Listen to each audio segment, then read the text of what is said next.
வணக்கம் நேயர்களே, மீண்டும் விடியலைவா நிகழ்ச்சியில் உங்களை எல்லாம் சந்திப்பதில் மிக்க மகிழ்ச்சி. காலை எழுந்தவுடன் படிப்பு, பின்பு கனிவு கொடுக்கும் நல்ல பாட்டு என்பது மகாகவியின் வாக்கு. சூரிய உதயத்தின் போதுதான் மனம் சலனம் இல்லாமல் தூய்மையாக இருக்கும். அப்போது நல்ல விஷயங்களை தெரிந்து கொள்வது நல்லதே. அந்த வகையில் இந்த விடியலைவா நிகழ்ச்சியில் பல புதிய பகுதிகளும் இடம்பெறுகின்றன. உங்களுக்கு நம்பிக்கையூட்டும் வகையில் வாருங்கள், நிகழ்ச்சிக்குள் செல்வோம். உடல் வலிமையோடு இருந்தால்தான் உயர்ந்த லட்சியங்களை எட்ட முடியும். உயிர் வாழ்வதற்கு உடலே ஆதாரம். உடலை வலிமை பெற செய்யும் முயற்சிகளில் உடலின் பொலிவும் தளர்ந்துவிடக்கூடாது என்பதே முக்கியம்.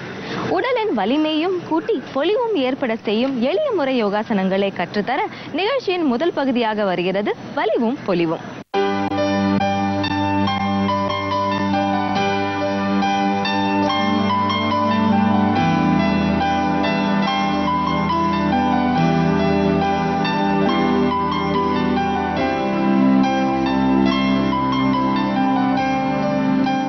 என் இனிய உலகத் தமிழ் மக்களே, தாய்மார்களே, பெரியோர்களே, சிறார்களே, என் அருமைச் சீடர்களே, யோக விரும்பிகளே, உங்கள் அனைவருக்கும் என் இனிய காலை வணக்கம்.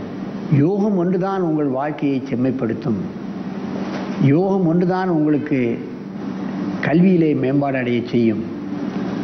கற்ற கல்வியை மக்களுக்காக பயன்படுத்த முடியும்.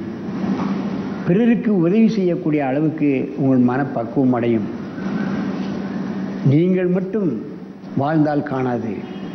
நீங்கள் உன்னத நிலை அடைந்து உங்களுடைய சுற்றத்தார், உங்களுடைய நண்பர்கள், உலக மக்கள் இப்படியாக எல்லோருக்கும் உதவி செய்ய வேண்டும் என்று வள்ளுவர் சொல்கிறார்.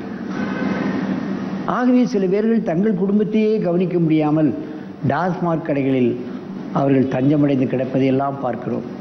அவர்களெல்லாம் அதிலிருந்து விடுபட்டு வர வேண்டும் என்று சொன்னால் கண்டிப்பாக அவர்களை இது போன்ற சின்ன சின்ன ஆசனங்களை செய்ய வைக்க வேண்டும். 10,000 ஆண்டு வாழ்ந்த முனிவர் சொல்கிறார், கள் உண்ண வேண்டாம் தானே கழிதரும், உள்ளது சொன்னோம் உணர்வுடையவருக்கே என்று சொல்கிறார். அந்த காலத்தில் கூட 10,000 ஆண்டுகளுக்கு முன்பு கூட கள்ளை குடித்து தன் உடம்பையும் கெடுத்து தன் குடும்பத்தையும் கெடுத்தவர்கள் அந்த காலத்திலையும் இருந்திருக்கிறார்கள். ஆனால் நீங்கள் தெருவுக்கு தெரு வைத்திருக்கின்ற காரணத்தினால் டாஸ்மாக் கடைகள் நிறைய கள் குடித்து தன் உடம்பையும் கெடுத்து குடும்பத்தையும் கெடுத்து பொருளாதாரத்திலையும் பின்தங்கி எத்தனையோ குடும்பங்கள் சீரழிவதையெல்லாம் இன்றைக்கு அன்றாட ஊடகங்களை நாம் பார்த்து கொண்டிருக்கின்றோம். குடியினால் கொலை செய்கிறார்கள், குடியினால் கொள்ளை அடிக்கிறார்கள், குடியினால் வேண்டாத வம்புக்கெல்லாம் சென்று சண்டையிட்டு ஜெயிலுக்கு செல்கிறார்கள், குடியினால் பெரிய பெரிய பதவியெல்லாம் இழந்து போகிறார்கள். இவைகளெல்லாம் அன்றாட செய்திகளாக பார்க்கிறோம். குடிப்பவர்களை தண்டிக்கவர்களுடைய போலீஸ் அதிகாரிகள் கூட குடித்துவிட்டு ரோட்டிலே சண்டை போடுவதெல்லாம் இன்றைக்கு வேடிக்கையாக பத்திரிகைகளில் போட்டுக் கொண்டிருக்கிறார்கள், படத்தோடு போடுகிறார்கள். அவர்களுக்கு தெரியும் குடியினால் நம்ம இதெல்லாம் கெட்டு போகிறோம். மன கட்டுப்பாடு இல்லை. இது போன்ற ஆசனங்களை பிராணாயாமங்களை செய்ய வருவார்களே. ஆனால் முனிவர் 10,000 ஆண்டு வாழ்ந்தவர் சயின்ஸ், இதை செய்தால் உனக்கு இந்த குடியிலிருந்து நீ வந்து விடலாம், எந்த கெட்ட பழக்கங்களிலிருந்து நீ மீளலாம் என்று சொல்கின்றார். உள்ளது சொன்னோம் உணர்வுடையவருக்கே என்று வருத்தப்படுகிறார். இது உள்ளதப்பா, இது உண்மையப்பா, நீ இதை செய், நீ அதிலிருந்து மீண்டு விடலாம், உணர்விருந்தால் நீங்கள் இதை செய்யுங்கள் என்று வருத்தப்படுகிறார்.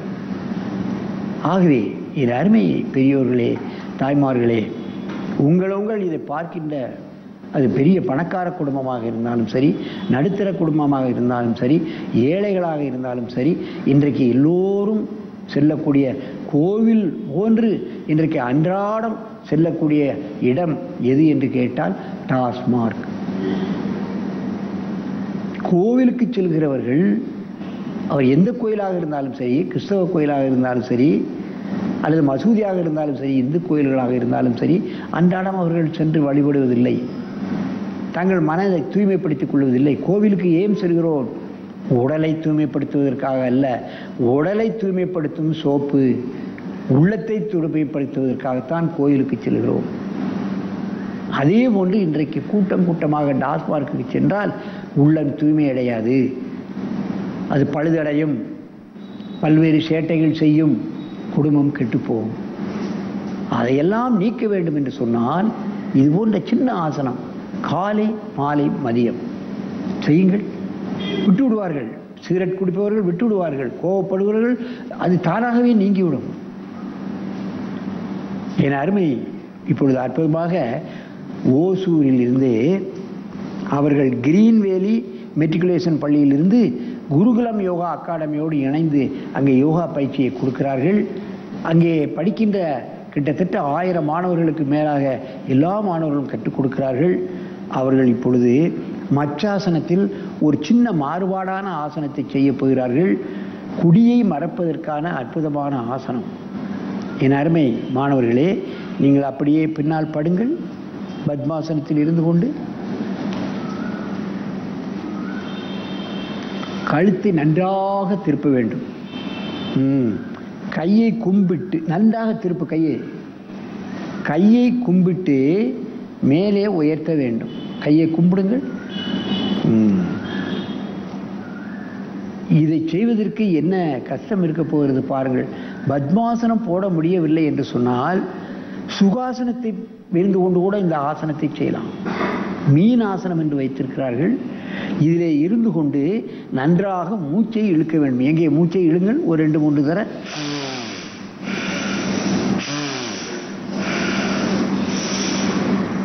மெதுவாக கையை இறக்குங்கள். மெதுவாக எழுந்திருங்கள். நேராக உட்காருங்கள். நன்றாக மூச்சை இழுங்கள். இப்பொழுது மூச்சு பயிற்சி செய்தாலே நோய்கள் வராது, எமனை அடித்து விரட்டி விடலாம் என்று சொல்கின்றார். கள்ளுண்ண வேண்டாம் தானே கழிதரும், உள்ளது சொன்னோம் உணர்வுடையோருக்கு என்று சொல்வதற்கு முன்னால் புள்ளினும் மிக்க புறவியை மேற்கொண்டால் கள்ளுண்ண வேண்டாம் தானே கழிதரும், துள்ளி நடப்பிற்கும் சோம்பேறித்தன்மையே இருக்க, சோம்பு தவிப்பிற்கும் அப்படி என்று சொல்கிறார். இப்பொழுது நீங்கள் மெதுவாக மீண்டும் படுங்கள்.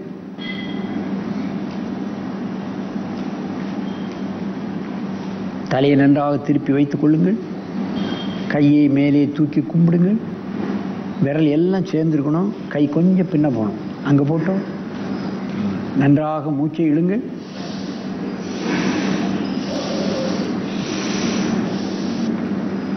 மெதுவாக இறக்குங்கள். தலையை திருப்பி நேராக உட்காருங்கள்.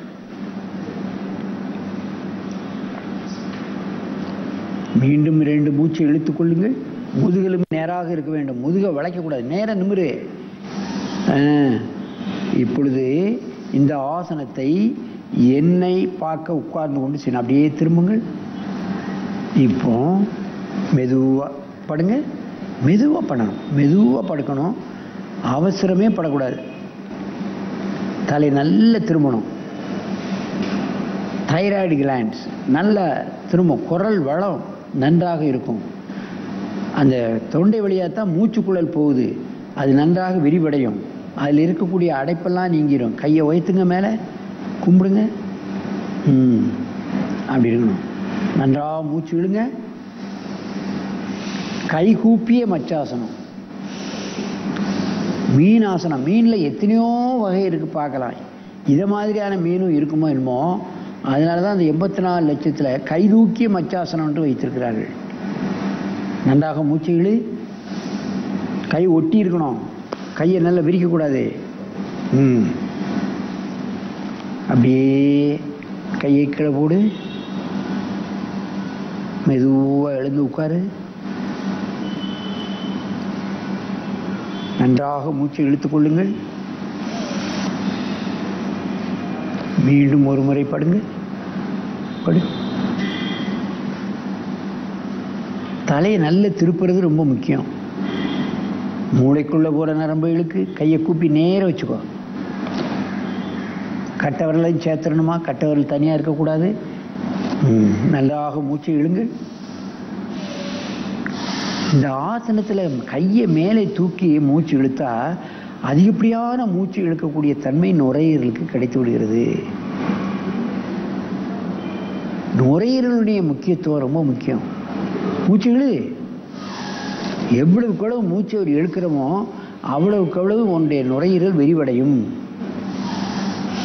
நுரையீரல் விரிவடைய விரிவடைய இருதயம் நன்றாக பலப்பட்டுவிடும். மெதுவாக கையை கீழே போடுங்கள், தலையை மெதுவாக எடுங்கள்.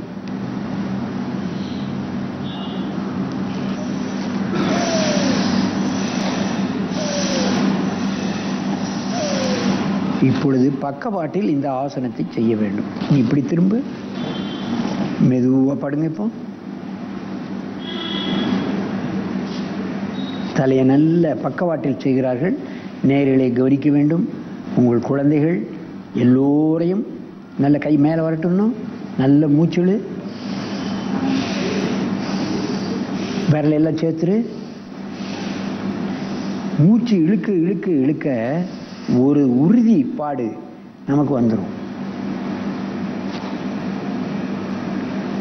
மெதுவா இந்த ஆசனத்தை கலையுங்கள். மெதுவாக எழுந்து உட்காருங்கள்.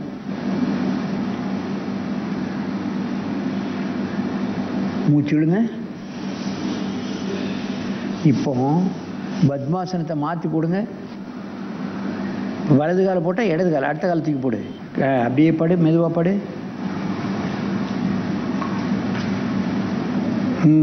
தலையை திருப்பி நல்ல மூச்சு இழுக்கணும், கையை கும்பிட்டுட்டு. எவ்வளவுக்கு எவ்வளோ மூச்சு இழுக்கிறோமோ அவ்வளோக்கு அவ்வளவு உங்களுக்கு மூளைக்கு பிளட் சர்க்குலேஷன் கிடைக்கும், நல்ல நினைவாற்றல் வரும், அதிகப்படியான ஆக்சிஜனை உள்ளே இழுக்கலாம். மெதுவா கலையுங்கள். நேரே உட்காருங்க. அப்படியே திரும்புங்க அந்த பக்கம், அந்த பக்கமாக திரும்பி உட்காருங்கள். என் அருமை பெரியவர்களே, இதில் என்ன விசேஷம் என்று கேட்டால், பத்மாசனத்தில் தான் இந்த ஆசனத்தை செய்ய வேண்டும் என்பது அல்ல. சிறுவர்கள் பத்மாசனம் போட்டு விடுவார்கள். சில சின்ன குழந்தைகள் கூட பத்மாசனம் வராத ஆளும் சுகாசனத்திலே அவங்களை பழக வேண்டும். ஒரு காலை தூக்கி போட்டாலும் பழக வேண்டும். இப்படி சுகாசனத்தில் அவர்கள் இந்த மற்றாசனத்தை செய்வார்கள். பாருங்கள் என் அருமை குழந்தைகளே, நீங்கள் பத்மாசனத்தை கலைத்து விட்டு சும்மா உட்காருங்க. பத்மாசனத்தை எடுத்துருங்க. அப்படி சும்மா சமணம் போட்டு உட்காரு. பத்மாசனம் போடாமல் சமணம் போட்டு உட்காரு. சும்மா சமணம் போட்டு உட்கார்ந்து இது கூட இந்த ஆசனத்தை பண்ணலாம். இது முதுகு வளையலாம், முதுகில் ஒரு தலாணியை வைத்து கொண்டு கூட பழகலாம். அப்படியே படுங்க.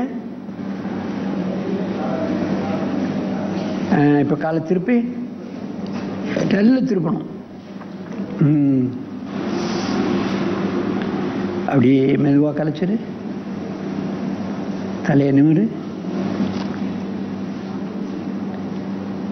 நீண்ட மூச்சு இழுத்துக்கோ. இப்படி சுகாசனத்தில் கூட பண்ணலாம். சுகாசனத்தில் இப்போ பார்த்தீங்கன்னா எல்லாரும் மேட்சஸ் சாப்பாடு கீழே உட்கார முடியலைங்கிறாங்க. கீழே உட்கார்ந்து உணவு அருந்துவது பல தடவை சொல்லியிருக்கேன். அதே ஒரு பெரிய ஆரோக்கிய விதி. 3 வேளையில் ஒரு வேளையாவது கீழே உட்காந்து சாப்பிடணும். அப்போ தான் அந்த முட்டு வலி, பிற்காலத்தில் முதுகு வலி இதெல்லாம் வராது. இப்போ ஒரு காலை மட்டும் தூக்கி போட்டு பண்ணுங்க. முதல்ல கொஞ்ச நாளைக்கு சுகாசனத்தில் பண்ணணும். இப்போ வலது கால் மட்டும் தொடையில் தூக்கி போடு. ரைட் லைக்காது லெஃப்ட் லைக்காது. ஒரு காலை மட்டும் போடு, 2 கால் போடாத. அப்படி உட்காரு. இப்போ ஒரு காலை தூக்கி போட்டு படணும் கொஞ்ச நாள் கழிச்சு. அப்படியே படு பார்க்கலாம். தலையை திருப்பு, திருப்பு நல்ல. கையை வைத்து நல்ல மூச்சு இழுக்கணும். மெதுவாக இறக்குங்கள். தலையை நேராக்கி நேரே உட்காரு. எழுந்துரு. நல்ல மூச்சு இழு.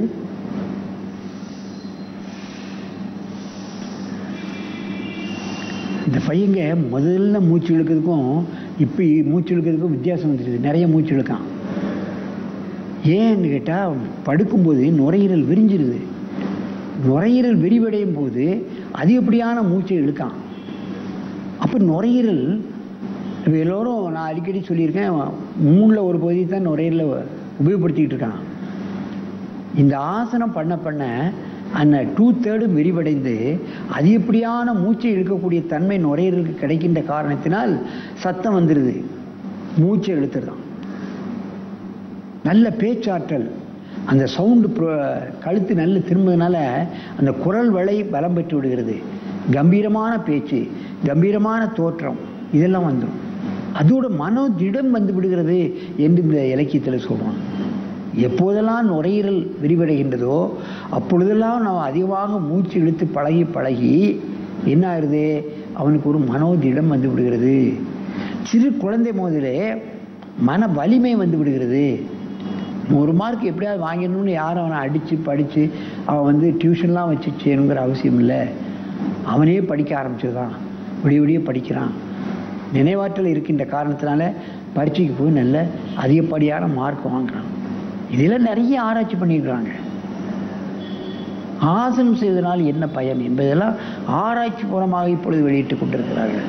ஆகவே என் அருமை பெரியோர்களே, தாய்மார்களே, நீங்கள் ஏழையாக இருந்தாலும் பணக்காரராக இருந்தாலும் நடுத்தர வர்க்கத்தினராக இருந்தாலும் எல்லோரும் இந்த ஆசனத்தை பயின்று நீங்கள் ஆரோக்கியமாக நெடுதி இனிது வாழ வேண்டும் என்று கேட்டு உங்களிடமிருந்து விடைபெறுவது ஆசனம் ஆண்டியப்பன். வணக்கம். நமது கலைஞர் தொலைக்காட்சியில் புத்தம் புதிய நிகழ்ச்சி, இசை கலந்து பரிமளிக்க போகும் இனியதோர் சந்திப்பு, இன்னிசை மழை. தஞ்சாவூர் மண்ணை எடுத்து தாமிரபரணி தண்ணிய விட்டு சேர்த்து சேர்த்து செஞ்சது இந்த பொம்மை. திரைப்பட விருதுகள் அறிவிப்பாங்க, அதுல வந்து சிறந்த பின்னணி பாடகர் என்ற விருது எனக்கு கிடைச்சது.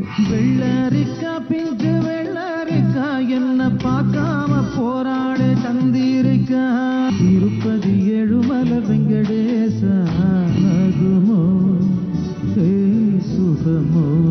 ஷூட்டிங்கில் எனக்கு ஒரு வாய்ஸ் கொடுத்துருந்தீங்களே, அந்த வாய்ஸை படத்தில் வச்சிருங்க அப்படின்னு சொல்லி ரஜினி சாரே சொன்னதா சொல்லி சொன்னாங்க. எங்க